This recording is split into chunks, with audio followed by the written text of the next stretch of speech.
यह मेरा शरीर है, यह मेरा रक्त है। बेखमीर रोटी के पहले दिन जब पास्का के मेमने की बलि चढ़ाई जाती है, शिष्यों ने यीशु से कहा, आप क्या चाहते हैं? हम कहाँ जाकर आपके लिए पास्का भोज की तैयारी करें? यीशु ने 2 शिष्यों को यह कहकर भेजा, शहर जाओ, तुम्हें पानी का घड़ा लिए हुए एक पुरुष मिलेगा। उसके पीछे पीछे चलो और वह जिस घर में प्रवेश करे उस घर के स्वामी से कहो, प्रभुवर कहते हैं, मेरे लिए अतिथिशाला कहाँ है जहाँ मैं अपने शिष्यों के साथ पास्का का भोजन करूं? और वह तुम्हें ऊपर एक सजा सजाया कमरा दिखा देगा, वही हम लोगों के लिए तैयार करो। शिष्य चले गए। यीशु ने जैसा कहा था उन्होंने शहर पहुंचकर सब कुछ वैसा ही पाया और पास्का भोज की तैयारी कर ली। उनके भोजन करते समय यीशु ने रोटी ले ली और आशीष की प्रार्थना पढ़ने के बाद उसे तोड़ा और यह कहते हुए शिष्यों को दिया, ले लो, यह मेरा शरीर है। तब उन्होंने प्याला लेकर धन्यवाद की प्रार्थना पढ़ी और उसे शिष्यों को दिया और सबने उसमें से पिया। यीशु ने उनसे कहा, यह मेरा रक्त है, विधान का रक्त, जो बहुतों के लिए बहाया जा रहा है। मैं तुम लोगों से कह देता हूं, जब तक ये ईश्वर के राज्य में नवीन रस न पी लूं, तब तक मैं दाख का रस फिर नहीं पीऊंगा। भजन गाने के बाद वे जैतून पहाड़ चल दिए। यह प्रभु का सुसमाचार है। हे क्रिस्त तेरी स्तुति हो। सुसमाचार के शब्द हमारे पापों को मिटा दें। प्रभु यीशु क्रिस्त में मेरे प्यारे भाई और बहनों और बच्चों, पदुआ के संत अंतोनी के जीवन में ये घटना हुई थी। पदुआ के संत अंतोनी पवित्र यूकरिस्ट को बहुत मानते थे, पवित्र यूकरिस्ट की भक्ति करते थे, पवित्र यूकरिस्ट के बारे में उपदेश देते थे। लेकिन कुछ लोग विश्वास नहीं कर पाए और एक समय मूर जाति का एक व्यक्ति, मूर जाति का मतलब जैसे हमारे भारत में जैसे बिजनेसमैन, मारवाड़ी, व्यापारी, बनिया लोग, जैसे उनके जैसा मूर जाति का एक व्यक्ति संत अंतोनी के पास आया और उससे पवित्र यूकरिस्ट में प्रभु यीशु मसीह की उपस्थिति के बारे में बहस करने लगा। संत अंतोनी ने काफ़ी उसको समझाने के लिए प्रयास किया। ट्रांसब्स्टेंशिएशन यानी हकीकत में ये रोटी और दाखरस का अस्तित्व बदलकर प्रभु यीशु मसीह का सच्चा शरीर और रक्त का अस्तित्व बन जाता है। ये सब कुछ उन्होंने बड़ी अच्छी तरह उनको उसको समझाया, लेकिन वो समझने के लिए तैयार नहीं था। वो बार बार ये कहता रहा, ये तो गेहूं से हम खुद बनाते हैं, मुझे मालूम है ये, और इसमें यीशु मसीह का शरीर कहाँ से आ जाता है, ये कैसे हो जाएगा? तो वे विश्वास करने में असमर्थ रहा।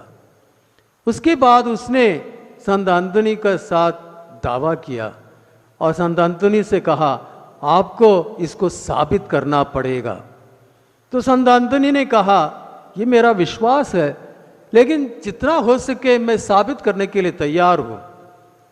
तब उस व्यक्ति ने संत अंतोनी से कहा मेरे पास मेरा गधा है, मैं उस गधे को 3 दिन भूखा रखूंगा, ना उसको कोई चारा ना कोई पानी, कुछ नहीं दूंगा, उसे पूरा 3 दिन भूखा रखूंगा और तीसरे दिन उस भूखे 3 दिन के उस भूखे गधे को मैं आपके गिरजे के सामने लाऊंगा। एक तरफ मैं उसके मन पसंद चारा भोजन रखूंगा और दूसरी तरफ आप गिरजाघर से आपका जो पवित्र यूकरिस्ट है, पवित्र साक्रमण है, परम प्रसाद है, उसे आप लेकर आएंगे। उस भूखे 3 दिन के भूखे गधे के सामने उसका मनपसंद चारा और पवित्र यूकरिस्ट। यदि वो 3 दिन का भूखा गधा अपने मनपसंद चारा को छोड़कर आपके उस परम प्रसाद के आगे आकर नतमस्तक होकर उसकी आराधना करे, तो मैं विश्वास करूंगा उसमें सचमुच प्रभु यीशु मसीह ईश्वर का बेटा, पवित्र तत्व का दूसरा व्यक्ति उपस्थित है, मैं विश्वास करूंगा। संत अंतोनी ने बात मान ली और संत अंतोनी प्रार्थना में लगे रहे 3 दिन। और तीसरे दिन उस व्यक्ति ने अपने गधे को बिल्कुल भूखा रखा।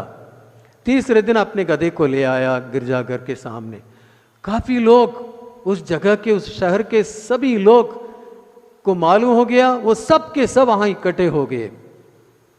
संत अंतोनी प्रार्थना के बाद जब उस व्यक्ति ने कहा मैंने अपने गधे को ले आया, वो पाक संदूक खोलकर परम प्रसाद लेकर बड़े भक्ति के साथ उसे मुख्य द्वार, गिरजाघर के मुख्य द्वार के बाहर जहां भूखा गधे को रखा वहां ले आए और वो व्यक्ति उस गधे का मन पसंद चारा भोजन लाकर एक तरफ रखा और संत अंतोनी पवित्र यूकरिस्ट को अपने हाथों में लिए हुए खड़े हैं। अब यकीन नहीं मानेंगे, वो 3 दिन का भूखा जानवर गधा अपने उस मन पसंद चारे को छोड़कर उस पवित्र परम प्रसाद के सामने जाकर अपने सामने के दोनों पैरों को मुड़कर नतमस्तक होकर उसकी आराधना की। सबके सब विश्वास करने लगे। अफसोस की बात यह है, गधे ने जिस सत्य को समझा, आज मनुष्य उस सत्य को स्वीकार करने के लिए तैयार नहीं है। आज हम वही पर्व मना रहे हैं। पवित्र परम प्रसाद के बारे में, पवित्र यूकरिस्ट के जो चमत्कार है बहुत सारे हैं, कई मिरेकल्स हैं। द यूकरिस्ट मिरेकल्स प्लेंटी, बहुत सारे हैं। विशेष रूप से जो इटली के लांसियानो नामक जगह पर 6वीं शताब्दी में जो उस पुरोहित बिना विश्वास के मिसा बलिदान चढ़ा रहा था, जैसे वो रोटी लेकर कॉन्सेक्रेशन के टाइम में ऊपर उठाया और बिना विश्वास वो उसे एक रीति के रूप में किया और उसके हाथों में वो रोटी एक मांस का टुकड़ा बन गया।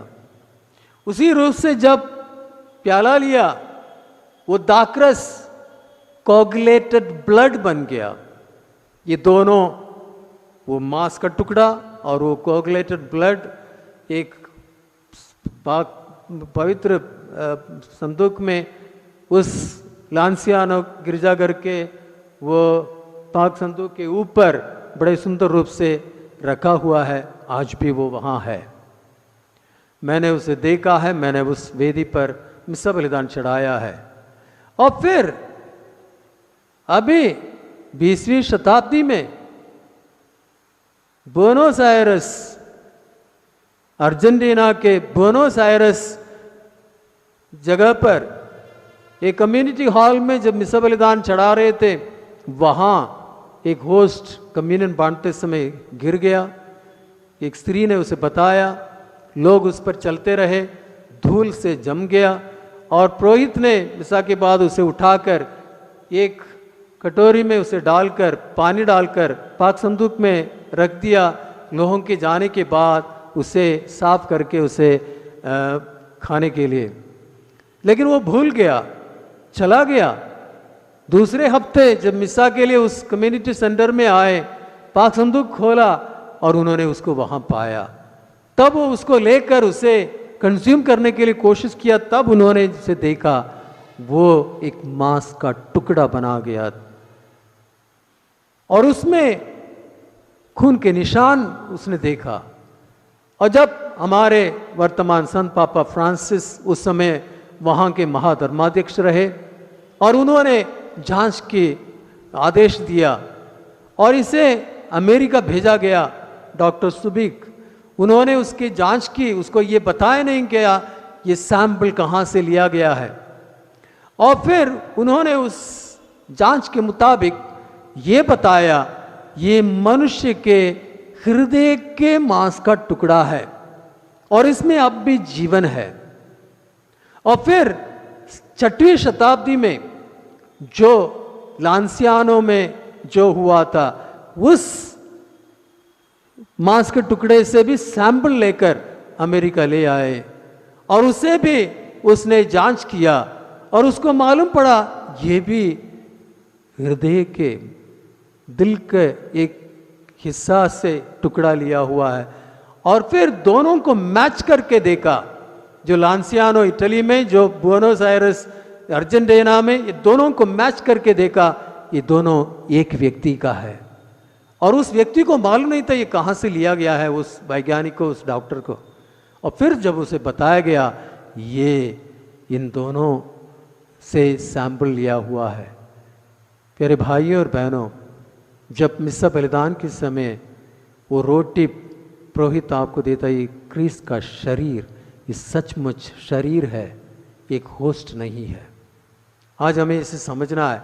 ऐसे अनगिनत चमत्कार है पवित्र यूकरिस्ट के बारे में। आज का त्योहार ये कैसे हुआ है, आज के त्योहार का इतिहास क्या है। 750 वर्ष पहले बोहेमिया के एक पुरोहित इटली गया और वहां संत क्रिस्टीना के बसिलिका में उसको मिसा बलिदान चढ़ाने का मौका मिला। वो मिसा बलिदान चढ़ाते समय वो पवित्र यूकरिस्ट में प्रभु की उपस्थिति को विश्वास नहीं कर रहा था, बल्कि वो पुरोहित है, रोजाना मिसा बलिदान चढ़ाता है, लेकिन उसका विश्वास उसमें नहीं था। उसको चढ़ाना है, लोग हैं इसलिए चढ़ाता था, लेकिन उसके दिल में पवित्र यूकरिस्ट में प्रभु की उपस्थिति का विश्वास नहीं था। उस बसिलिका में जब वो मिसा बलिदान चढ़ा रहा था, रोटी लेकर, कॉन्सेक्रेशन के समय रोटी लेकर उसे ऊपर उठाया, प्रार्थना पड़ा और ऊपर उठाया, बिना विश्वास एक रिचुअल के रूप में उसे किया। उसके हाथों में उस पवित्र रोटी से खून बहने लगा और वो खून वेदी के कपड़ों में गिर गया। और फिर उसे लोग सब आश्चर्यचकित हो गए।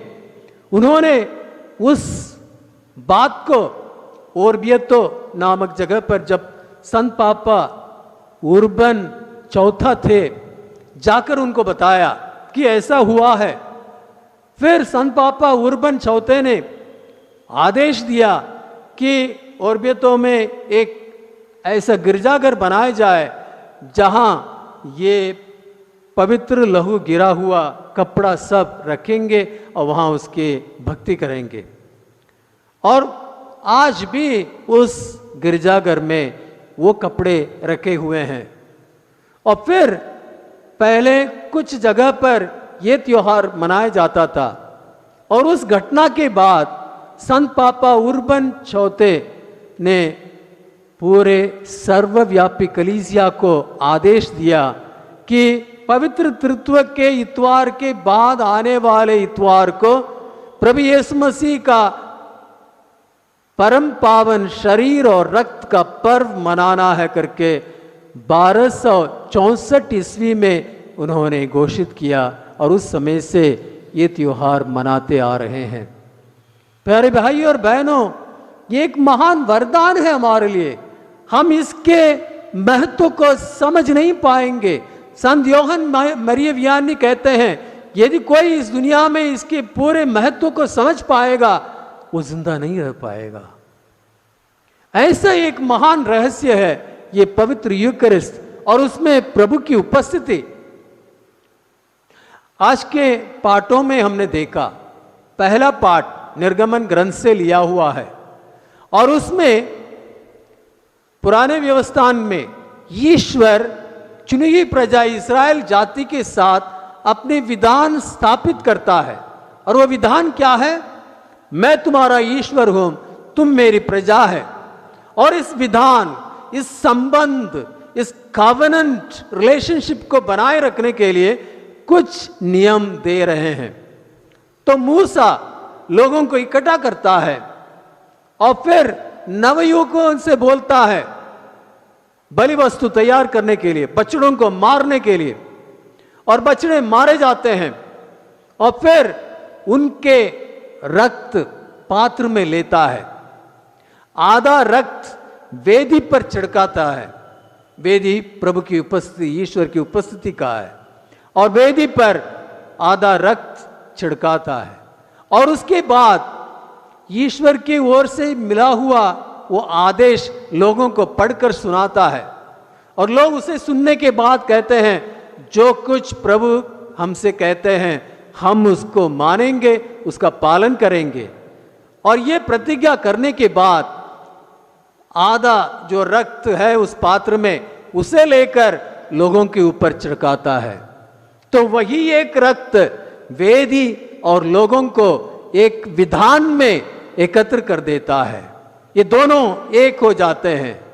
ईश्वर और मनुष्य, उस मनुष्य ये जानवर के रक्त के द्वारा उस विधान में वो एक बन जाते हैं। ये आज के पहले पाठ में हमने सुना है। आज के दूसरे पाठ में इब्रानियों के नाम के पत्र में हम बड़े सुंदर रूप से सुनते हैं, पुराने व्यवस्थान जैसा नहीं, नए व्यवस्थान में जानवर का रक्त नहीं, बल्कि प्रभु यीशु मसीह स्वयं अपने रक्त को हमारे ऊपर छिड़काते हैं। अपने रक्त के द्वारा वो हमें अपने पिता के साथ मेल मिलाप कराते हैं। जानवर के रक्त से नहीं, जानवर को बलि चढ़ाकर नहीं, स्वयं को क्रूस पर बलि चढ़ाकर। ये आज के दूसरे पाठ में हमने सुना है, स्वयं के बलिदान। पवित्र मिस्सा बलिदान क्या है? अंतिम ब्यालों में जो प्रभु ने यूकरिस्ट की स्थापना की, रोटी लेकर उनको दिया, ये मेरा शरीर है। दाखरस भरा कटोरा लेकर उनको दिया और कहा ये मेरा रक्त है। और उसके तुरंत बाद क्रूस ढोकर कलवारी पहाड़ चले जाते हैं और वहां क्रूस पर अपने आप को बलि चढ़ाते हैं, अपने शरीर को देते हैं, अपने लहू को बहाते हैं। ये दोनों अंतिम ब्यालू, लास्ट सपर और क्रूस का बलिदान, दोनों मिस्सा में, यूकरिस्तीय बलिदान में निहित है। कितना सुंदर है हमारे लिए ये पवित्र यूकरिस्तीय बलिदान। कितने लोग इस बात को समझते हैं कि आज के पाठ में तो प्रभु यीशु मसीह पहले पुराने व्यवस्थान के पुरोहित थे, जानवर बलि पशु थे, उनके बलि चढ़ाता था, पुरोहितों को कुछ होता नहीं था, अच्छा हिस्सा उनको मिलता था। लेकिन नए व्यवस्थान में प्रभु स्वयं पुरोहित है और स्वयं बलि है, दोनों वो है। वो बलि और पुरोहित दोनों प्रभु यीशु मसीह है। नए व्यवस्थान के हम लोग स्वयं बलि और पुरोहित है। पुरोहित सिर्फ पुरोहितगण नहीं जिनका अभिषेक हुआ है, बपतिस्मा पाया हुआ सब के सब उस कॉमन प्रीस्टहुड में एक पुरोहित है। बलि चढ़ाना है अपने आप को, यह हमारा जीवन है। पवित्र यूकरिस्ट हमें इसके लिए संकेत करता है। तो ये और प्रभु यीशु मसीह सचमुच हमारा भोजन है। आप लोग देखेंगे प्रभु यीशु मसीह के जीवन में, देखिए संत मत्ती के सुसमाचार अध्याय 2 वाक्यांश 1 में हम सुनते हैं उसका जन्म, प्रभु यीशु मसीह का जन्म यहूदिया के बैतलहम में होगा। तो प्रभु यीशु मसीह का जन्म यहूदिया के बैतलहम में होगा। बैतलहम, ये संत मत्ती अपने सुसमाचार में हमें बताते हैं अध्याय 2 वाक्यांश 1 से। बैतलहम का मतलब क्या है? बेतलेहम, बेत माने घर, हाउस, लेहम माने ब्रेड, हाउस ऑफ ब्रेड, रोटी घर, इस घर में वो रोटी। बैतलेहम, वहां उसका जन्म हो रहा है। तो बैतलेहम में जन्म होकर वो हमारे लिए रोटी बन रहा है, हमारे लिए भोजन बन रहा है।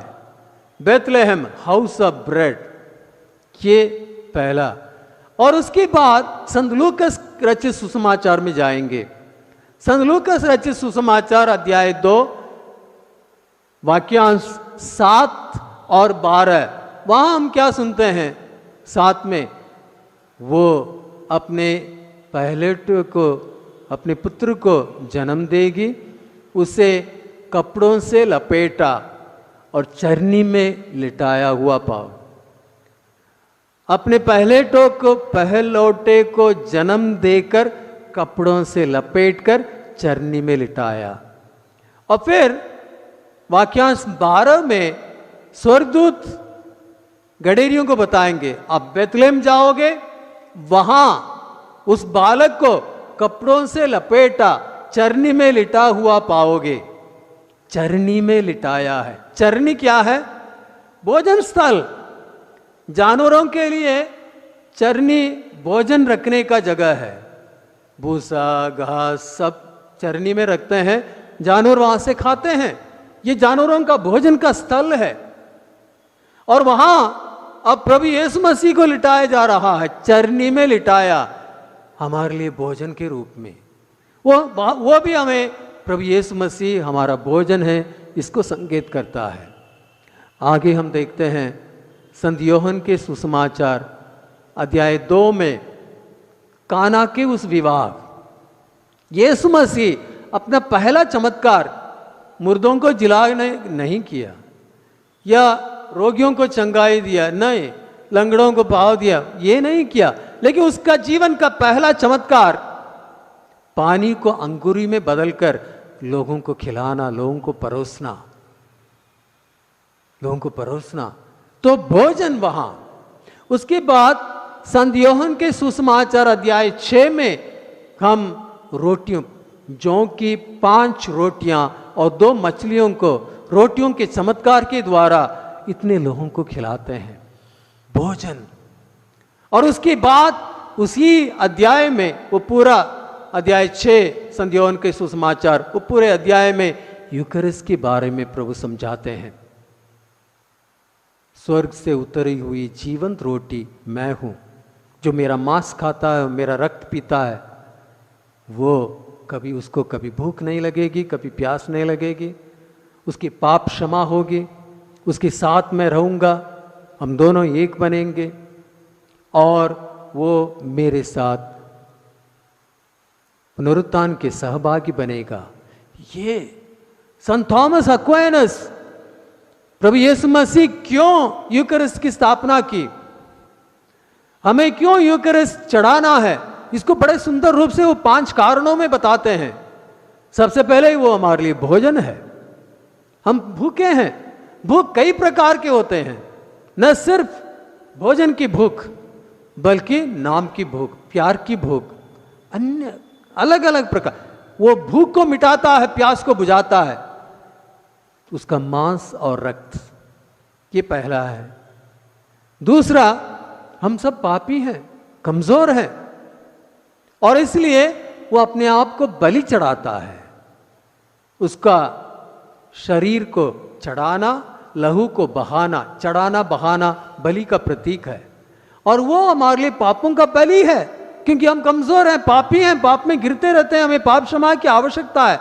मिस्सा बलिदान, पवित्र यूकरिस्ट बलिदान पापों की बलि है, हम पाप से क्षमा हो जाते हैं। तीसरा, प्रभु यीशु मसीह हमें अकेला छोड़ना नहीं चाहते हैं। जो मेरा मांस खाता, मेरा रक्त पीता, मैं उसके यहाँ आऊँगा, उसके साथ निवास करूँगा, इस तरीके से प्रभु बताते हैं। और फिर चौथा, हमें अभी कभी अकेला रहना नहीं पड़ेगा, वो हमारे साथ रहते हैं, हमें साथ रहने के लिए बुलाते हैं। और फिर आखिर में पुनरुत्थान, जो मेरा मांस खाता है और मेरा रक्त पीता है वो आनंद जीवन में प्रवेश करेगा। ये इतना महान रहस्य हमें मिला है। आज हमें इसके बारे में विचार करना है, समझना है, इसे स्वीकार करना है। और ये पवित्र यूकरिस्ट बलिदान, ये यूकरिस्ट हमारे जीवन का केंद्र है। Eucharist is the source and summit of our life and mission. ये हमारे जीवन का केंद्र है, हमारे मिशन का आधार है। तो ये कैसे? जैसे मिस्सा बलिदान के समय स्वयं प्रभु यीशु मसीह बलि चढ़ रहे हैं, पुरोहित लोग रोटी और दाखरस बलि चढ़ा रहे हैं, प्रभु बलि है। मिस्सा के बाद जब हम उन्हें ग्रहण करेंगे कम्युनियन में, हम में प्रभु पुरोहित बन जाते हैं और हम उनके हाथ में बलि बन जाते हैं। तो मिस्सा का मतलब क्या? मिस्सा वो 1 घंटे में जो हम गिरजे में करते हैं वो केवल नहीं है। यूकरिस्तीय बलिदान, इसलिए मैंने कहा ऑनलाइन मिस्सा सही नहीं है। यूकरिस्तीय बलिदान का मतलब क्या है? हम गिरजा में आते हैं, मिस्सा बलिदान चढ़ाते हैं, वो वहां समाप्त नहीं होता है। यूकरिस्तीय बलिदान जारी है, नहीं तो वो बेकार है। तो गिरजे में जब हम पुरोहित बनकर बपतिस्मा के द्वारा और ऑर्डेन्ड मिनिस्टर्स अपने अभिषेक के जरिए से हम बलि चढ़ाते हैं, प्रभु स्वयं बलि है। और फिर यूकरिस्ट के अंत में कम्युनियन, परम प्रसाद, प्रभु को हम ग्रहण करते हैं, उस बलि वस्तु स्वयं प्रभु। और इसलिए कम्युनियन सर्विस पहले होता था, अभी वो मान्य नहीं है। कम्युनियन मिस्सा बलिदान में उसका जगह है, अलग अकेले नहीं, सिर्फ बीमार लोग, उनके लिए ये ठीक है। नहीं तो कुछ लोग सोचते हैं चलो लॉकडाउन है, कॉन्सेक्रेट कर दो और हमारे संदूक में रख दो और पाक संदूक में रख दो और चले जाओ। और फिर रोजाना वहाँ जाके एक ले लिया, खा लिया और चले गए, दूसरा दिन एक ले लिया, खा लिया, चले गए, कम्युनियन ले लिया। वो सही नहीं है।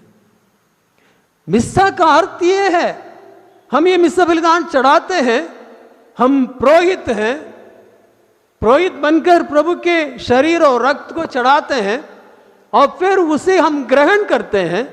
वो प्रभु हमारे अंदर जीवित हो जाते हैं। फिर जो प्रभु रोटी और दाखरस के द्वारा हमारे दिल में आए हैं, वो हमें पुरोहित बनते हैं। वो हमें ले जाते हैं अपने घर, अपने कारखाना, हमारे ऑफिस, पूरे जगह वो हमें ले जाते हैं और हम उनके हाथ में बलि बनते हैं, प्रेम और सेवा के जीवन के द्वारा, परोपकार के कार्य के द्वारा। जब तक ये नहीं हो रहा है, वो मिस्सा बलिदान अधूरा है। मिस्सा बलिदान पूर्ण होना है तो मिस्सा बलिदान के बाद जो प्रभु स्वयं हमें पुरोहित बनकर हमें बलि स्वरूप दूसरों के हित के लिए, दूसरों की सेवा में, दूसरों के प्रेम में हमें त्याग करता है, चढ़ाता है, हमें तोड़ता है, उनको बांटता है, उन्हें देता है, वैसे होना है। जैसे मिस्सा बलिदान के समय प्रभु यीशु मसीह रोटी ली, उसे थोड़ा, आशीष की प्रार्थना पड़ी, उसे थोड़ा और लोगों को दिया, लो खाओ। मिस्सा बलिदान के बाद प्रभु स्वयं हमें लेकर हमें तोड़ते हैं, आशीष करते हैं और फिर हमें दूसरों के लिए देते हैं। we should break ourselves for in love and service for others. वो हमारे जीवन का लक्ष्य है, मतलब है, मकसद है। इसके अलावा हमारा जीवन क्रिस्तीय जीवन नहीं है। इसलिए पवित्र यूकरिस्तीय बलिदान हमारा जीवन का केंद्र है, हमारा मिशन का आधार है। इसे हमें समझना है। तो ये मिस्सा बलिदान साक्षात जीवन है। यहां ये सिर्फ एक रहस्य नहीं है, सिर्फ एक रिचुअल नहीं है, सिर्फ एक घंटे का कार्य नहीं है। तो मिस्सा बलिदान को सही तरीके से हमें समझना है। अब ये आत्मा के वरदान से होता है। जैसे देखिए सीरो मलबार रीत जो मिस्सा बलिदान है उसमें कई समय एपिक्लेसिस होती है। एपिक्लेसिस का मतलब पवित्र आत्मा को इन बलि वस्तुओं के ऊपर आने के लिए प्रार्थना करना। इसलिए पुरोहित हाथ फैलाकर उनके ऊपर प्रार्थना करता है। हमारे लैटिन राइट मिस्सा बलिदान में दो एपिक्लेसिस होती है, दो एपिक्लेसिस होती है। एक कॉन्सेक्रेशन के पहले, दूसरा कॉन्सेक्रेशन के बाद। कॉन्सेक्रेशन के पहले जब बलि वस्तु तैयार करने के बाद पुरोहित उनके ऊपर हाथ रखता है और पवित्र आत्मा के उसके ऊपर उतरने के लिए प्रार्थना करता है। ये आत्मा इस पर उतरा और ये रोटी और दाखरस को प्रभु के शरीर और रक्त में बदल दे। ये पहला एक एपिक्लेसिस है। कॉन्सेक्रेशन के बाद जो प्रेफस, यूकरिस्टिक प्रेफस जो पढ़ते हैं, कॉन्सेक्रेशन प्रेस, उसमें उसके बाद सारी कलीसिया के लिए, संत पापा के लिए, धर्माध्यक्षों के लिए, पुरोहितों के लिए, धर्म भाई बहनों के लिए, विश्वासी गणों के लिए अलग अलग प्रार्थना, वो पवित्र आत्मा उन पर उतर आने के लिए। तो पवित्र आत्मा लैटिन राइट मिस्सा बलिदान में रोटी और दाखरस के रूप में, तो वो स्वयं प्रभु के सच्चे शरीर और रक्त बन जाता। उसके बाद लोगों के ऊपर पवित्र आत्मा के लिए, ताकि लोग प्रभु यीशु मसीह बन जाए। और इसलिए कम्युनियन लेकर हम बाहर जाते हैं, हम स्वयं क्रिस्त बनकर जाते हैं। अब से मैं नहीं बल्कि मुझ में प्रभु जीवित है।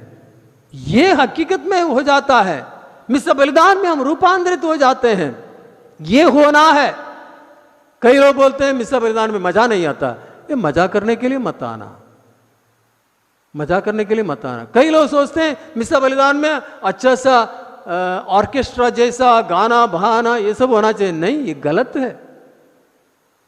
ये कोई एंटरटेनमेंट नहीं है, ये कोई कंसर्ट नहीं है, ये बलि है।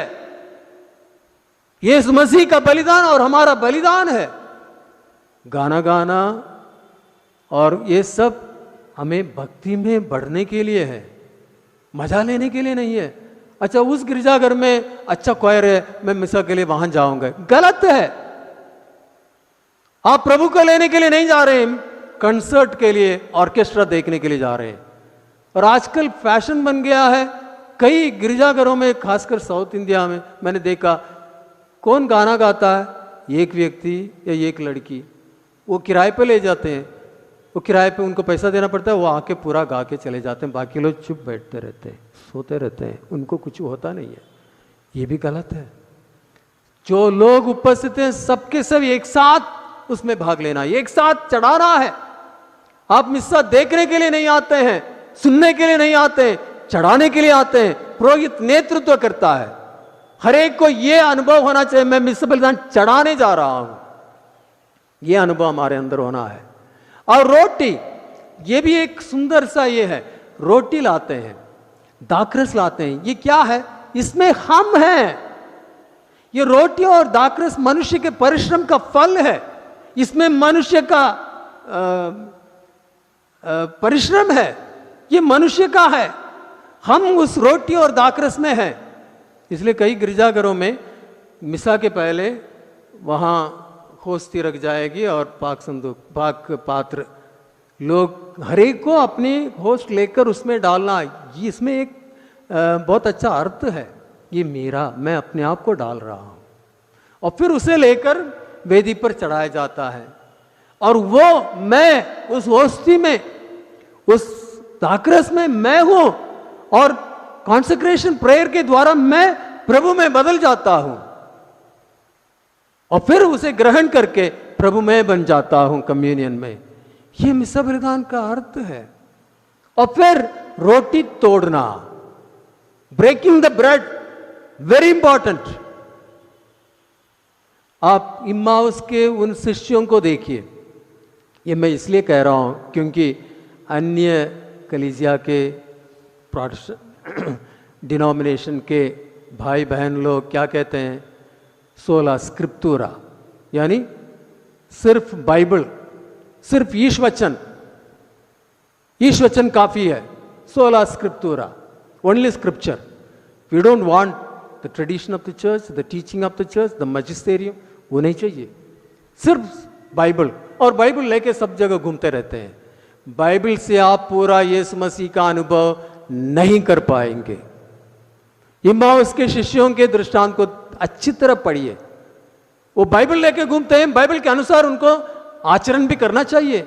उसमें क्या लिखा है, वो दो शिष्य निराश होकर वापस जा रहे हैं, रास्ते में प्रभु उनके साथ मिल जाते हैं और उनको वचन सुना रहे हैं। वचन सुनते समय उन्होंने क्या सोचा, एक यात्री है, is a traveller, unknown person. उन्होंने प्रभु को पहचाना नहीं। फिर घर पहुंचकर जब भोजन पर बैठे हैं, प्रभु यीशु मसीह रोटी लेकर उसे तोड़ते हैं, देते हैं। रोटी तोड़ते समय उन्होंने पहचाना ये प्रभु है। वचन बांटते समय नहीं पहचाना। रोटी तोड़ते समय उन्होंने प्रभु को पहचाना और उन्होंने क्या कहा, जब प्रभु हमसे बोल रहे थे हमारा हृदय कितना उद्दीप्त हो रहा था। उस समय अनुभव था लेकिन पहचान नहीं पाए। पहचाना कब, रोटी तोड़ते समय। तो पवित्र यूकरिस्ट वो है। वचन सुनते हैं, अभी मैं वचन सुना रहा हूं, उसके बाद रोटी तोड़ा जाएगा, वहां हम प्रभु को पूर्ण रूप से अनुभव करते हैं। तो हमारे दूसरे भाई बहनों को इस बात को मानना पड़ेगा। बाइबल में है, उनके लिए बाइबल ही सब कुछ है, तो बाइबल में ये है। तो इसलिए पवित्र यूकरिस्ट के महत्व को हमें आज समझना है और इसलिए इसको साकार करने के लिए जीवन में इसे उतारना है। जब मिस्सा के बाद आपको भेजा जा रहा है प्रभु के नाम पर, मिस्सा बलिदान समाप्त हुआ, जीवन का बलिदान जारी है। मिस्सा बलिदान को हकीकत में बदलने के लिए आपको बाहर जाना है। आप पूरे दिन उस मिस्सा बलिदान को बनाए रख रहे हैं, वो बलिदान हमेशा के लिए है। तो वो हमारे जीवन में उसे करना है। सिर्फ मिस्सा बलिदान में भाग लेना या चढ़ाना या सुनना केवल नहीं, वो अधूरा है। उसके बाद अपने जीवन में उसे करना है, बलि बनना है, दूसरों के लिए अपने आप को तोड़ना है, अपना समय को देना है, अपने जो रिसोर्सेस है उसे देना है, बांटना है। आदि क्रिस्तीय रोटी तोड़ते थे, एक साथ जीवन बिताते थे, अपने पास जो कुछ था उसमें सबका साझा था, वो उनका पूरा वो एक सुंदर सा कम्युनिटी था, लिविंग रिलेशनशिप। वो सब के सब जीते जागते थे। अत्याचार के समय निडर होकर हिम्मत के साथ उसका सामना किया, प्रभु यीशु मसीह के प्रेम का गवाही दिया। आज हम वो नहीं कर पा रहे क्योंकि हमारे लिए मिस्सा रिचुअल बन गया, एंटरटेनमेंट बन गया, कंसर्ट बन गया। ये बलिदान है। इस बलिदान को हमें दोहराना है, इस बलिदान को जीना है। आइए आज प्रभु यीशु मसीह के परम पावन शरीर और रक्त के पर्व मनाते समय इस रहस्य को पहचानें, पहचानते हुए इसे समझें, समझते हुए इसे स्वीकार करें, स्वीकार करते हुए इसे कार्यान्वित करें, जीवन में इसे उतारें। स्वयं प्रभु यीशु मसीह जैसा दूसरों के लिए उनकी प्रेम और सेवा में बलि बन जाए। आइए इस वरदान के लिए हम प्रभु से प्रार्थना करें।